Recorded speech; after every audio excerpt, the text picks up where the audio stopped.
Ça va, ouais. Bon Lilian, retour en Belgique, qu'est-ce que ça vous fait sur un parcours qui sur le papier peut être intéressant, surtout pour les attaquants? Ouais, c'est la transition entre les Flandriennes et les Ardennaises. Et j'ai fait cette course une fois par le passé.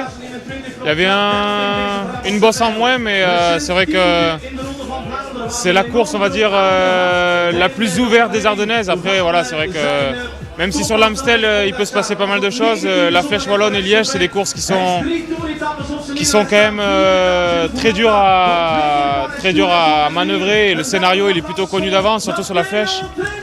Donc ici, il y a quelques équipes World Tour en moins, il y a une météo aussi, pour l'instant il ne pleut pas, mais une météo quand même annoncée assez difficile. Donc c'est une course où il va falloir avoir les jambes, mais il va falloir aussi avoir beaucoup de ressources mentales et beaucoup d'envie. Donc je pense qu'il y aura plus d'ouverture et le circuit final, voilà, on arrive sur le circuit final, il reste déjà 80 bornes, mais la course elle éclate complètement. Donc il n'y a pas un des gros favoris dont on parle depuis le début de l'année, que ce soit Pogacar, Vingegaard, Van Der Poel, Van Aert ou Evenepoel. Donc déjà ça rend la course la plus ouverte, puisque ces gars-là quand ils sont au départ, c'est 100% de chance qu'ils gagnent. Donc ouais, aujourd'hui il y a une bonne opportunité à saisir et on va voir, les jambes elles sont plutôt bonnes. Après c'est vrai que le Pays-Bas ça a été une course très difficile.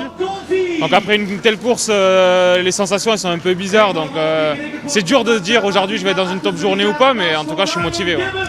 Vous l'avez dit, il manque les grosses, les superstars, on va dire, du peloton. Qu'est-ce qu'il va falloir faire pour s'imposer sur ce circuit final selon vous? Comment vous voyez la course? Ouais, quand on a des jambes un petit peu en dessous vraiment des top 5 favoris, il faut, sur une course comme ça, un peu comme on l'a vu sur les Flandriennes, il faut prendre un coup d'avance, il faut anticiper. Donc l'anticipation ça passe par un peu de réussite aussi et un peu de science de course. Donc déjà il faut un placement haut, il faut toujours courir placé. Que ce soit une Flandrienne ou une Ardennaise, c'est des courses piégeuses, des courses où ça monte, ça descend, ça tourne. Et il faut courir devant et je pense que la clé c'est d'avoir un petit temps d'avance à l'amorce du dernier tour. Et ensuite quand les gros font un effort, l'effort qu'on n'a pas fait puisqu'on est déjà devant, c'est ça qui peut permettre tout simplement de s'imposer ou d'aller chercher un gros résultat. Donc voilà, c'est une course où il ne faut pas compter ses cartouches, il ne faut pas attendre, il faut être actif dès l'arrivée sur le circuit final. Ouais.